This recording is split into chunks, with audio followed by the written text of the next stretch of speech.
The hour of hope and pardon was fast passing.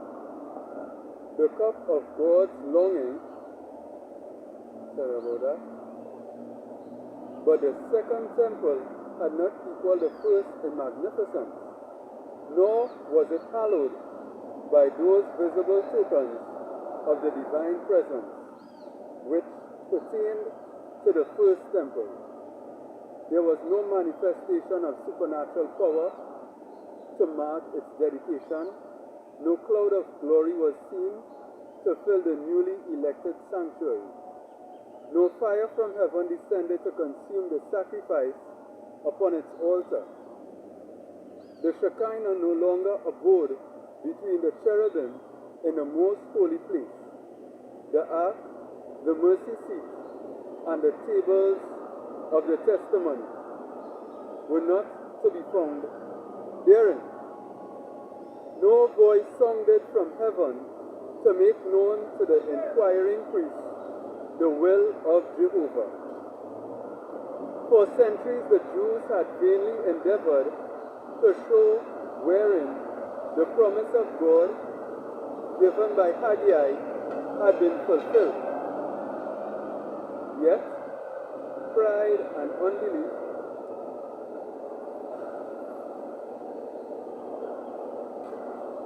blinded their minds to the true meaning of the prophet's words. The second temple was not honored with a cloud of Jehovah's glory, but with the living presence of one in whom dwelt the fullness of the Godhead bodily, who was God himself manifest in the flesh. The desire of nations had indeed come to his tabernacle when the man of Nazareth taught and healed the sacred courts. In the presence of Christ, and in this only, did the second temple exceed the first in glory. But Israel had put from her the preferred gift of heaven. And this is sad, but true. And we have to make sure that in our lives we don't do this. With the humble teacher who had that day passed out from its golden gate,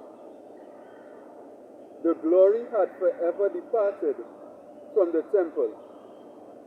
Already were the Savior's words fulfilled. And these are important words. Your house is left unto you desolate. Matthew 23:38.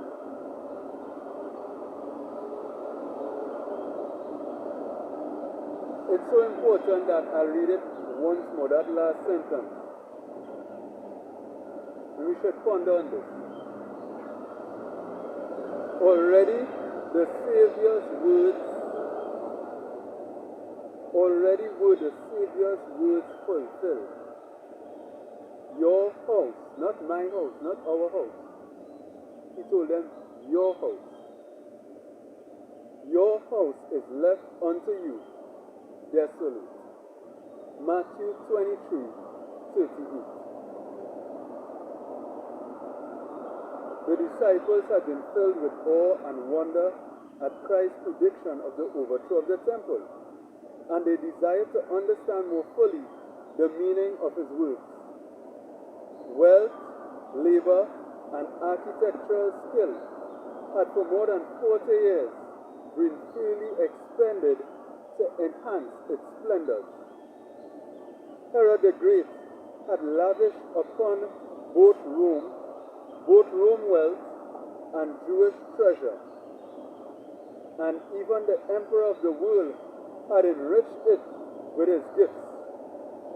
Massive blocks of white marble of almost fabulous size, forwarded from Rome for this purpose, formed a part of its structure.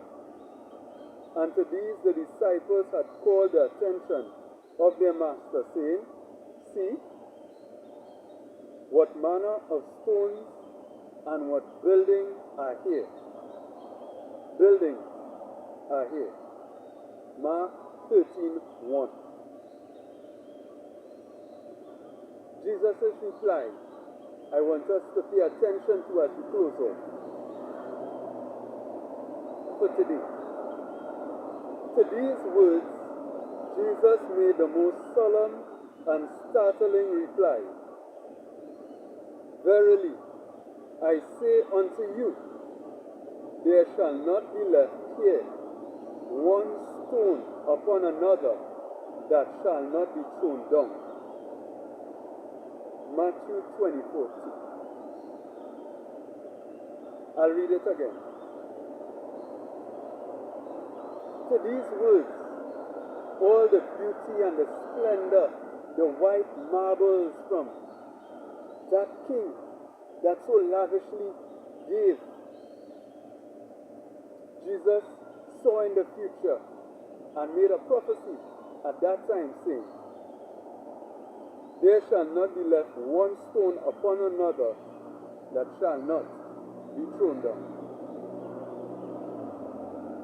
What are you today cherishing in your heart that if not given to God, not only will it be thrown down, but you will be thrown down with it when Jesus comes? Is there some sin? Is there something that the Holy Spirit is asking you to give up?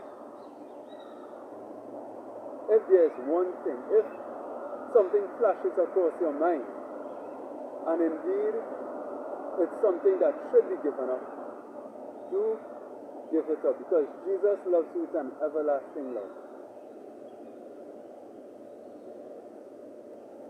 I leave with this statement. If it was one soul,